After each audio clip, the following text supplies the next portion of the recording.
Salmo 11 al 15. ¿Hasta cuándo, Señor? ¿Hasta cuándo tendré que pasar por este sufrimiento?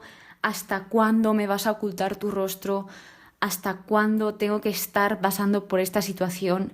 Y muchas preguntas más que empiezan así por el ¿hasta cuándo?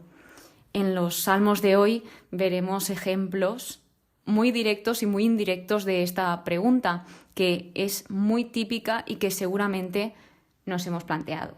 Así que comenzamos con el capítulo 11. Bueno, antes de esto de decir que los salmos de hoy, desde el 11 hasta el 15, también han sido escritos por David. Y pues sobre todo trata la confianza en Dios a pesar de todos los problemas, de las tribulaciones, de todas las pruebas que nos puedan venir. Se ve cómo David, a pesar de todo esto, pues se refuerza en el Señor, sigue confiando. Y esto básicamente es un resumen de todo lo que vamos a ver. Así que comenzamos por el Salmo número 11, que se titula Confianza del justo, donde aquí básicamente se puede ver cómo David está contestando ante un consejo que le han dado. No se sabe muy bien, pero se supone que son sus amigos y tal vez sus amigos lo hayan hecho con la mejor intención, pero no era el mejor consejo que podían darle. Entonces, pues David contesta y él deja muy claro que se cobija, se refugia en Dios y habla sobre Dios diciendo que Dios examina o prueba al justo y al malvado.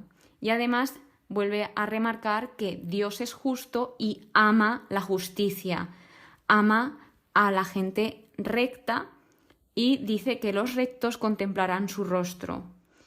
Dice aquí, una de las cosas que he visto en el estudio han sido, David prefiere arriesgarse al peligro que mostrar desconfianza en Dios. Es decir, los amigos o las personas que les dieron este consejo como que mostraban más temor, le decían que huyese, incitándolo a tener temor de los enemigos antes que confiar en Dios. Así que lo que vemos aquí es que David responde con fe al temor, a ese miedo que él tiene. Y luego pues también se nos dice que tengamos mucho cuidado con los consejos que damos, además de los que nos den a nosotros, pero sobre todo que tengamos mucho cuidado con esos consejos. Luego, en el Salmo número 12, este es uno de los salmos más cortos que podemos encontrar en este libro. Y entonces, pues aquí se ve cómo David se da cuenta que cada vez hay más escasez de personas fieles. Va viendo que la lealtad va desapareciendo. Además, pues ve a las personas como dicen mentiras, como dicen falsedades, ve a la gente hablando cosas que tal vez no están de acuerdo, pero como diciendo lo que a la gente le gusta oír en lugar de decir la verdad. Y aquí, pues esto es algo que sigue pasando a día de hoy, que nos podemos decir, madre mía, cada vez las personas son menos fieles y cosas por este estilo.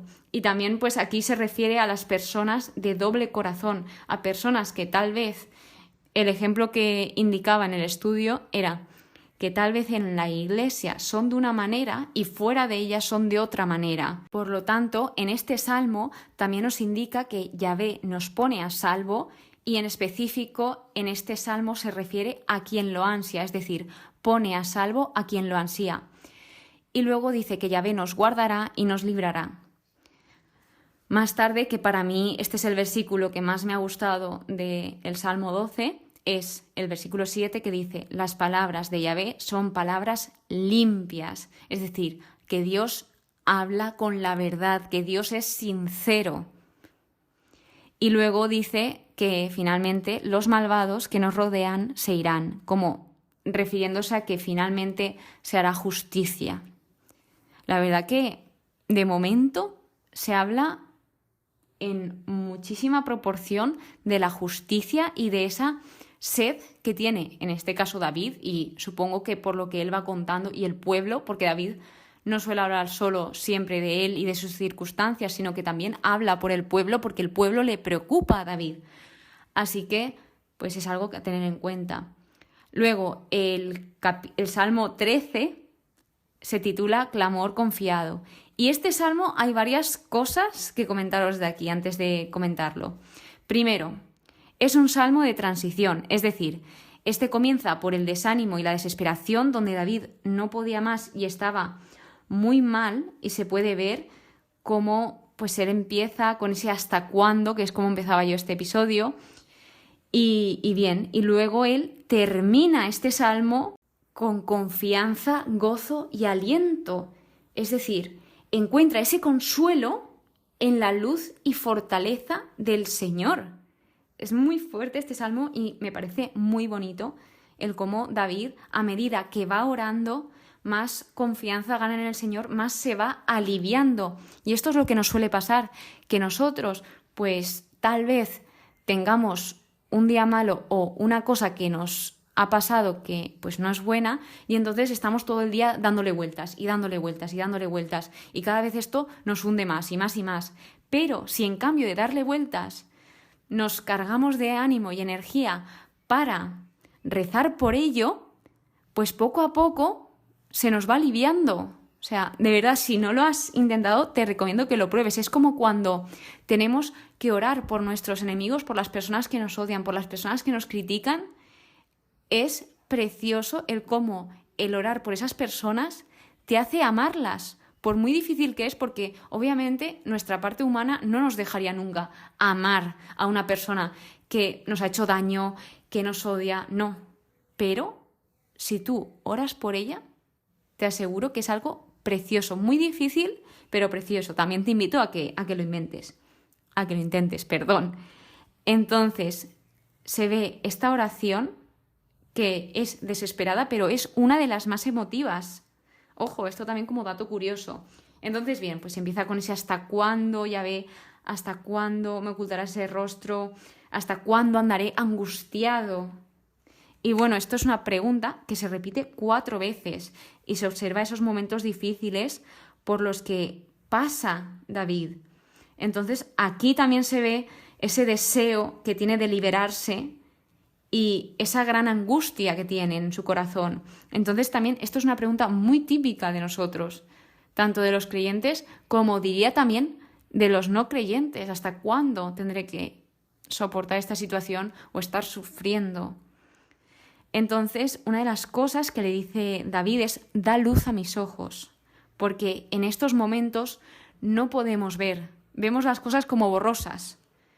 Tal vez, por ejemplo, si estás en un momento de baja autoestima, pues empiezas poco a poco a ver cosas malas cuando realmente estamos viendo borroso, no vemos bien. Cuando, pues tal vez en este caso, imagínate, nos ponemos las gafas, vemos con claridad, vemos bien. Y eso es lo que le pide David al Señor, que le dé luz a sus ojos. Y que también tenemos que estar de acuerdo de que no vemos todo. Hay una cosa que me encanta y es que dice que si nos viésemos de la manera que Dios nos ve, no nos atreveríamos a insultarnos a nosotros mismos, sino que nos veríamos hermosos. Entonces, también destaco con que el versículo 6, al final David empieza, como he dicho, muy angustiado y muy desesperado por la situación en que se encuentra, pero finalmente él acaba diciendo: yo confío en tu amor, en tu salvación goza mi corazón. También en otras traducciones he visto que en vez de decir yo confío en tu amor, dice yo confío en tu misericordia. Entonces, pues al final, como David sigue confiando en ese momento tan duro y tan difícil. También en este salmo vemos cómo David sentía que Dios se había olvidado de él. Y esto nos puede pasar a muchos, de que sentimos que Dios se ha olvidado de nosotros, que se ha alejado, pero no. Esto es un sentimiento, esto es algo que sentimos, pero tal vez esto no sea la verdad.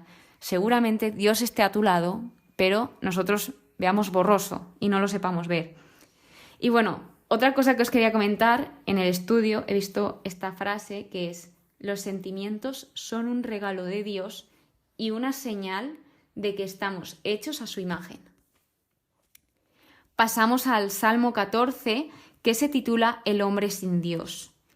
Y he de deciros que este salmo es muy famoso por su primer verso, que el primer verso dice: dice el necio en su interior, no existe Dios. He de decir que sí que había escuchado este salmo y sí que he visto a muchas personas nombrando este verso. Entonces, pues básicamente lo que nos dice este salmo es que el necio es el que rechaza a Dios y el sensato es alguien que busca a Dios. Habla de que las personas que dejan de buscar a Dios, bueno, realmente que lo rechazan, porque una cosa es que tú, pues tal vez no hayas oído nunca hablar de Dios o no lo conozcas, pero hay personas que sí que han experimentado pues ese amor o tal vez sí que conocen de Dios y saben que Dios obra y ese poder que tiene, pero aún así lo niegan. Entonces, pues aquí se refiere a ellos como descarriados, pervertidos, no hay uno siquiera que haga el bien. O sea, es decir, negar a Dios, por lo que estoy viendo en este salmo, conduce a los hombres a la corrupción y a obras abominables. Y aquí vuelve a... como que podemos ver esa referencia de uno de los primeros salmos, creo que es el primero, sí, el salmo número 1, que hablaba sobre los dos caminos, sobre el camino de los justos y el camino de los injustos, o de los malvados, como queráis llamarlo. Entonces dice que, obviamente, el camino de menor resistencia suele llevarnos a hacer el mal. Veíamos como es mucho más fácil ir por el camino del mal que por el del bien. Y bueno, pues versículos a destacar de aquí. Versículo 5, Dios está por el justo, y versículo 6, el designio del pobre os confunde porque Yahvé es su refugio. Y también algo que no se ve a simple vista en este salmo es que Dios no se olvida del hombre porque Él se está fijando en nosotros, se fija en todo lo que hacemos y se acuerda de todos y cada uno de nosotros. Por último, el Salmo 15 es titulado El huésped de Yahvé. También se llama Salmo de la Integridad y este es uno de los salmos más citados en la liturgia rabínica de los judíos. Aquí básicamente habla del carácter del hombre recibido en presencia de Dios y pues habla de para mí, habla de un hombre de Dios, de cómo actúa un hombre de Dios. Por ejemplo, dice que actúa con conducta íntegra, con rectitud, es sincero cuando piensa, no daña, no agravia, honra a los que temen a Yahvé, no aceptan soborno, jura en su perjuicio, etc. Entonces dice al final, dice en el versículo 5, al final, sí, quien obra así jamás vacilará. Y bueno, para concluir también este Salmo número 15, se ve como que nos quiere dar a entender que una vida recta y justa se conoce por la forma en que alguien habla, en que alguien actúa. Es decir, pues una persona si te dice yo soy tal, tal y tal, pero si actúa como cual y cual, dices, parece que no. Entonces, generalmente conocemos a las personas no solo por sus palabras, sino por sus actos, por la forma como actúan, nos podemos dar cuenta de muchas cosas.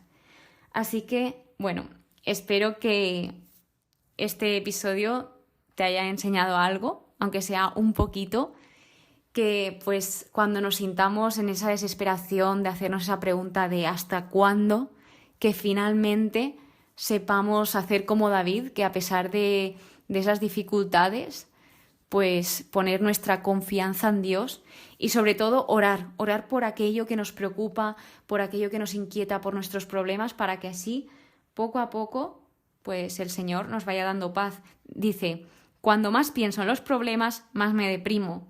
Cuanto más oro por los problemas, me llega una gloriosa sensación de liberación y paz. Y bueno, también, antes de acabar, deciros que aquí ponía el ejemplo de una pastilla, o sea, que el problema es como una pastilla. Entonces, Dios lo que quiere es que te la tragues para que así, pues, sea más fácil. Cuando tú tragas una pastilla, pues, simplemente la tragas y ya está. Y parece que te alivia el dolor o te lo alivia directamente. Pero si empiezas a masticarla, pues, está un poco asquerosa. Entonces, al final, lo que nos pasa es que si no paramos de pensar en nuestros problemas, es como si estuviésemos masticando la pastilla. Pero, si no la tragamos, pues finalmente, como que no pasamos por ese momento angustioso. Muchísimas gracias por estar aquí, de verdad, de todo corazón, muchas gracias por escucharme. Nos vemos en el siguiente episodio. Que pases muy buen día y que Dios te bendiga siempre.